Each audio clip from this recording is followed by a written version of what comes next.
Mga guys, tingnan nyo to.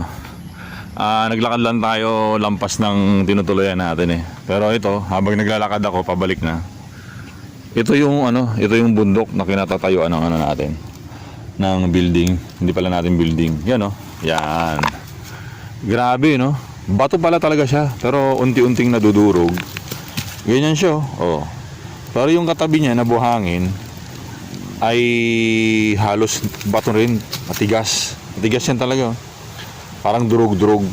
So kaya lang siguro nadudurog yan dahil nauulanan. Pero yung pinakaloob niyan, mas lalong titigas at titigas. Parang katulad nito. Yan o. Hindi naman tayo expert para alamin kung ano yung bato na to, no? Pero ang pinapakita ko lang sa inyo kung ano yung ilalim ng lupa. Medyo binawasan tong kalsada na to eh. Yan o, para pumantay. Kasi kung hindi, kurbada yun na ganyan, no? Dire-diretso.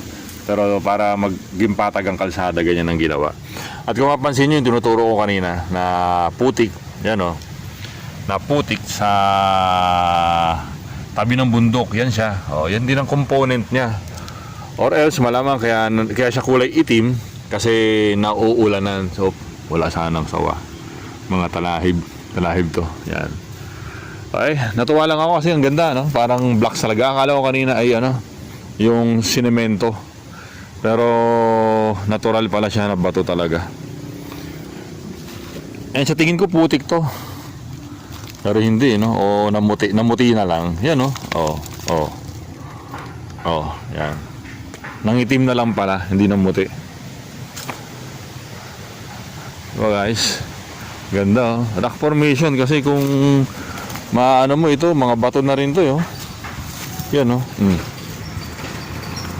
Grabe yung bato niya, no? Talagang medyo nadudurog. Parang yung mga bato na nakikita natin sa dumaan na tricycle eh. Nakikita natin sa mahangin pa rin pala. Yan. Okay. Yung mga bato na nakikita natin sa internet, ganyan siya. Yan oh. Nakakatawa.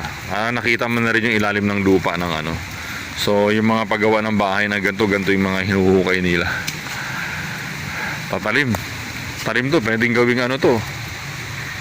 Yan, pero meron pang mas mature na bato na kinatapyas nila para maging maging patalim, panghiwa. Yan, mga ginagamit ng unang panahon. Pero ito yung nagiging adobe. Yan yun. Yan yung putik sa katagalan ay nagiging bato. Nako-compress. Na-approve ko rin yan sa Oy, wala kang ingat ka. Yan, na-approve ko rin yan sa tataba ng mga talahib. Na-approve ko rin yan doon sa Cavite kasi napansin ko tigas talaga ng lupa doon nung gumawa kami ng fish pond sa Cavite ng kuya ko. Tigas talaga yung putik na brown. Yan lang naman mga guys. At kung mapapansin nyo, matibay talaga, di ba? Para na siyang naging haligi ng kalsada. Yan. Hindi na kailangang sementohin at latagan pa ng kung ano-ano.